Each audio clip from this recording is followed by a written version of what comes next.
Approximately 2/3 of national interest waiver cases, 64.3% to be exact, were denied in Q4 2025, and an even higher percentage received RFEs. That is a dramatic increase from Q4 of 2024, when the denial rate was 38.8%. Both the 2024 and 2025 figures are bad, but the 2025 figure represents a sharp deterioration from an already poor starting point.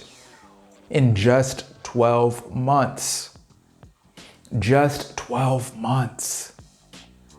Buried inside those numbers are a lot of approval-worthy cases, which makes it all so sad. And another thing that makes it sad is that they're not just numbers. We're talking about real people. We're talking about people being put through the ringer. We're talking about people who someday have to figure out what they're going to tell their spouse, what they're going to tell their colleagues, whether they're going to have to leave the country if they're already here. RFEs and denials that so often follow them are worth studying.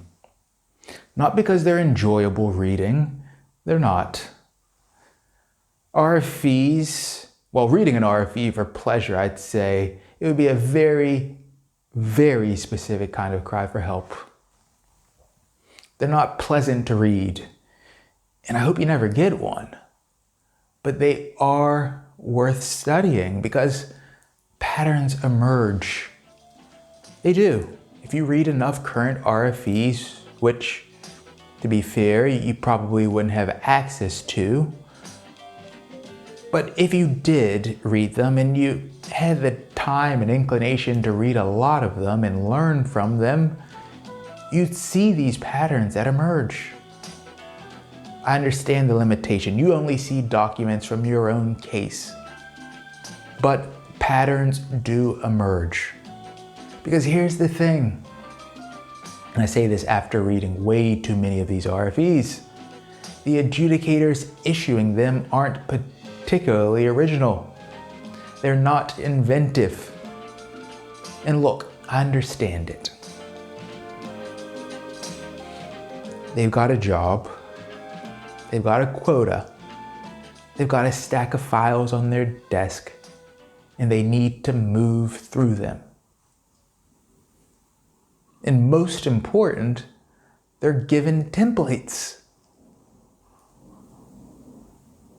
I'm not blaming them for lacking imagination, but their lack of originality, their lack of imagination, it's actually important.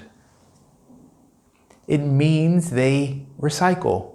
Same phrases, same objection, same attack pattern. Not every single time, to be clear, but quite often.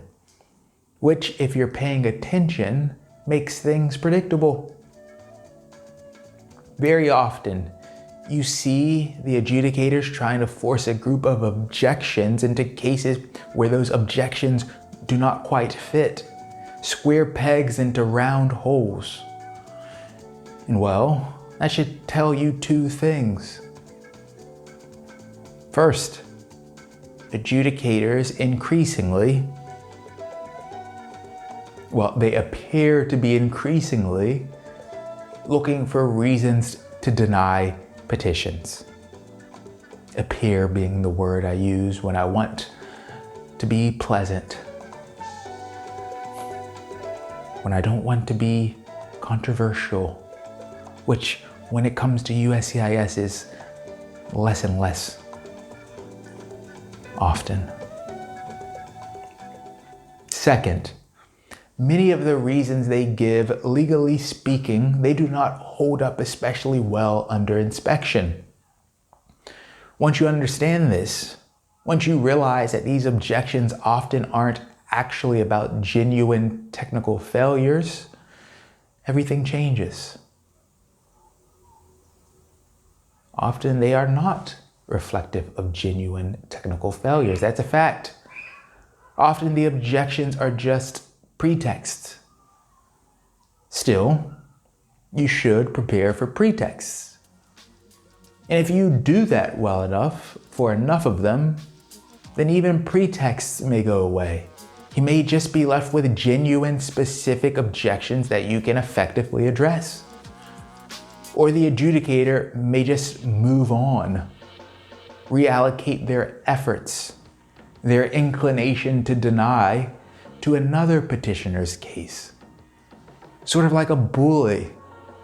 A bully doesn't pick on the kid who looks like he'll hit back. He moves to an easier target. Even the harsh adjudicators need some approvals, and it's worth keeping that in mind. So you want to get out in front of the objections, even the pretexts. You want to make an RFE and a denial difficult.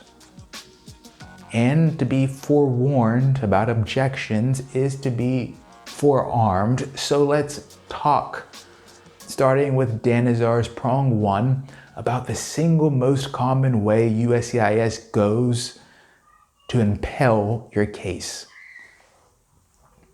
In this prong, the first prong, USCIS officers, adjudicators I should say, they zero in on the national importance analysis. The most common attack here is what I call the specificity attack. You'll see language like this in your RFE. I'm paraphrasing here. Your proposed endeavor is not specific enough. That's it, paraphrased. Sometimes the criticism, the specificity criticism, is fair, but often, to be frank, it isn't. Ironically, the not specific enough critique is not a very specific critique, which I find amusing. A bit amusing, just a bit. Though, now that we're on the topic, I will admit that after reading so many of these RFEs, and keep sending me yours, by the way, the bar for what I find amusing has lowered. Anyway, because something can always be more specific, it functions, that objection, it functions as a good pretext to deny your RFE a case at prong 1. To be clear, a proposed endeavor should be specific. It should. But specific is itself a vague standard. And vague standards are conveniently elastic, convenient for USCIS.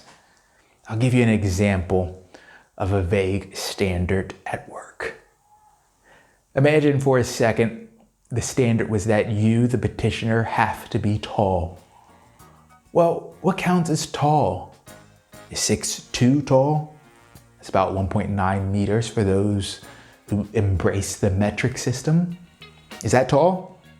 Most people would say yes, but someone can always demand more. We want more, we need more. Even 6'9", about 2 meters, may not look tall on an NBA court. Think about that. The point is simple. Vague standards have no obvious stopping point. One can seemingly always demand more.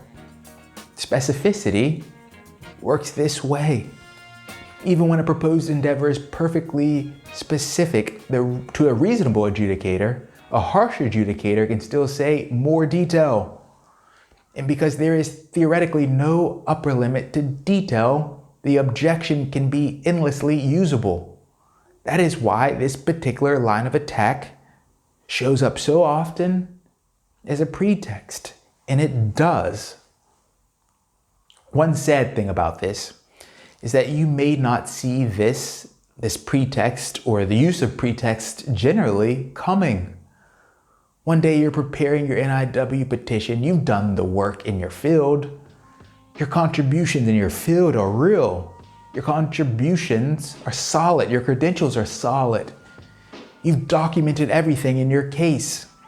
Your proposed endeavor matters. Its potential impact is wide, and it is, in fact, specific. You think this case should be approved, and then the RFE lands and it says your proposed endeavor is not specific enough. So you rewrite, you add detail, page after page of detail. You resubmit, you wait a month, and then the denial lands. You read it, same complaint, still not specific enough. At what point do you realize something else is happening? At what point do you understand that you're not actually failing a test? And I hope I'm not coming off as preachy or judgmental here, but you're being hunted. Fortunately, this attack can be countered. The defense is straightforward. A combination of detail, and you may not be expecting this part, indignation. In the initial filing, specify the proposed endeavor appropriately. If you're going to err toward more specificity. You draft for the reasonable adjudicator, and they're still out there. They have not all been replaced. A properly specific proposed endeavor should typically answer questions such as, what exactly is the work? When will it occur? Where will it occur? Why is it innovative? What gap does it fill? What tools or methodologies will it use? Who benefits? How do they benefit? How does it connect to documented US priorities and more? But if you still get a request for evidence with an objection related to specificity, you then over-specify in the response to the RFE. You answer, unless there's a case-specific reason not to, just about every question the adjudicator could plausibly ask. Essentially, you force the adjudicator to claim that a 7-foot person, about 2.1 meters, is not tall. That the San Antonio Spurs center Victor Wembanyama is not tall. You describe the proposed endeavor so thoroughly that the not specific enough objection looks plainly unreasonable. The goal at this point is not to merely satisfy the standard, but to exhaust the excuses, to transparently set up your case for success in the appellate process. Ultimately, a decision is arbitrary and capricious, to use legalese, and therefore unlawful when its explanations, its justifications, run counter to the evidence. Which brings up the prescription of indignation, which is not a quality I would recommend as a general personal disposition, but which has, in this specific context, a better track record than most alternatives. If you ultimately get an adjudicator who is going to say that Victor Wembanyama is not tall, don't charge it to the game. Instead, call it in an RFE response for what it is: an aggressive misuse of the English language, of the word tall, or if you prefer, call it bullshit, and then fight it in the way lawyers fight, through citing prior cases, not just immigration cases, but cases concerning arbitrary and capricious agency actions. At least that's what I advise typically, which is probably why I'm not a diplomat. I'm a lawyer who hates losing. Anyway, telegraphing your ability and your willingness to effectively fight is a great deterrent. You're going to want to intimate in an RFE response that you're not going to be a walkover, that you're going to see this thing through and hold the adjudicator to the standards that the law requires, on appeal if need be. But no sooner have you answered one objection than another one shows up. USCIS has a whole repertoire. You've seen the old Westerns. And if you haven't, you should watch a few good ones. There are some great ones. In these movies, it seems like there's always a saloon fight. A fight always breaks out and our hero's always losing, getting absolutely manhandled by some enormous man. So the hero reaches around blindly, finds a beer bottle and cracks it over the big man's skull. It's a total cliche. You saw it coming the moment the fight started in a saloon, because the bottle is a reliable weapon in that genre. And on the first prong, or in the first prong analysis, USCIS has a few frequently used weapons of its own. I won't catalog all of them today. That would just be depressing. I'll save many of them for the future, for future podcasts or videos. But here's the good news about an arsenal. It's finite. The same weapon swung the same way, case after case. And once you know which weapons or which objections keep coming back, you can prepare for them.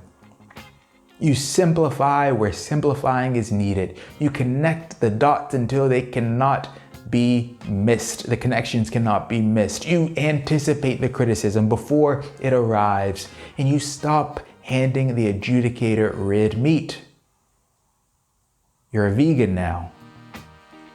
And you repeat important points with the patience that can feel excessive but rarely is. All of that and more, depending on the struggles you're facing in your case. Because in this adjudicatory environment, being qualified, it's not enough. Your credentials are not enough. And your work is not enough in many cases. You have to be strategically prepared. Prepared for the specificity attack. Prepared for the other prong one attacks too. And prepared for the uncomfortable possibility that the person reviewing your case isn't neutral, that they aren't looking for a reason to say yes. The petitioners who win are not the ones with the strongest qualifications in many cases. They're the ones who anticipated the attacks, who forced the adjudicator to confront the actual arguments and evidence, and who made denying the case look unreasonable. Most people don't do this. Most immigration attorneys don't do this either. That is why the denial rate is sitting at 64%, and why it nearly doubled in a single year. Well, that's part of the reason why. Anyway, if you file without knowing the common prong one attacks, you're walking into a minefield.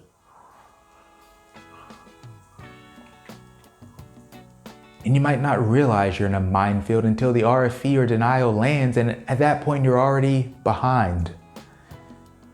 So if this is resonating with you, talk to someone who sees these cases day in and day out. My firm does. We build petitions for adjudicators who are looking to deny, and we make those denials hard to write. Our contact information, my contact information, is in the description. And if this was useful, subscribe. More is on the way.